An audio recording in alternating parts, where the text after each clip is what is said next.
tintas de escrever são um mundo para muitos desconhecido, para outros apenas um meio para escrever uma carta, para fazer um teste na escola, para assinar um documento ou até para votar. As tintas de escrever que existem hoje são cada vez mais variadas e de muitas cores. Antigamente havia apenas duas tintas para escrever: a tinta a carvão, também conhecida por tinta da China, e a tinta ferrogálica. Mas vamos começar pelo início.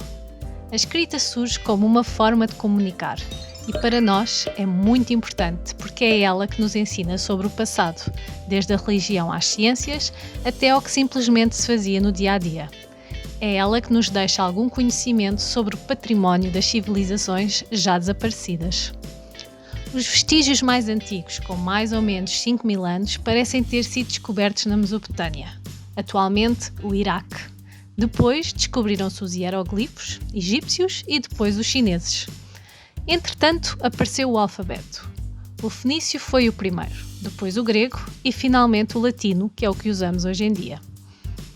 Até a imprensa aparecer, apenas algumas pessoas tinham a sorte de saber escrever. Na Idade Medieval, eram quase só os monges que sabiam escrever e copiar textos. Nos mosteiros, por isso, eram também eles que sabiam os segredos de como se fabricavam as melhores tintas. Só mais tarde é que se começou a escrever noutros locais, por exemplo, nas universidades. Hoje, conseguimos saber como se faziam as tintas porque descobrimos alguns livros que andavam perdidos ou esquecidos, como por exemplo os tratados com receitas desde o século XIII até o século XIX.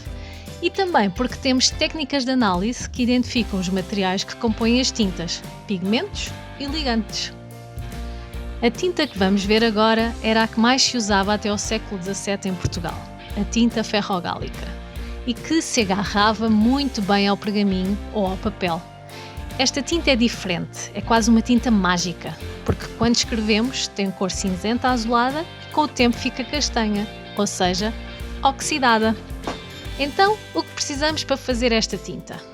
Existem muitas receitas para fazer tinta ferrogálica, mas os ingredientes principais são sempre os mesmos: noz de galha ou bugalhos do carvalho, capa-roça, que é um sulfato de ferro, goma arábica e água. Podem também adicionar-se outras coisas, como a casca de romã, para dar uma cor mais avermelhada.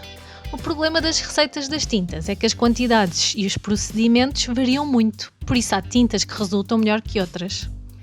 Esta era a tinta preferida por ser uma tinta muito durável, mas agora, por vezes, pode ser um verdadeiro pesadelo, porque vai alterando ao longo do tempo e, dependendo do papel, o manuscrito pode sofrer danos. Por exemplo, o papel fica com manchas à volta das letras, ou manchas que passam para outras páginas, ou partes que se soltam e provocam a perda de letras ou mesmo frases e desenhos.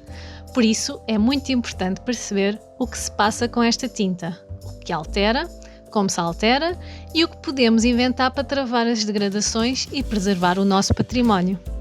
E agora, achas que consegues jogar um quiz?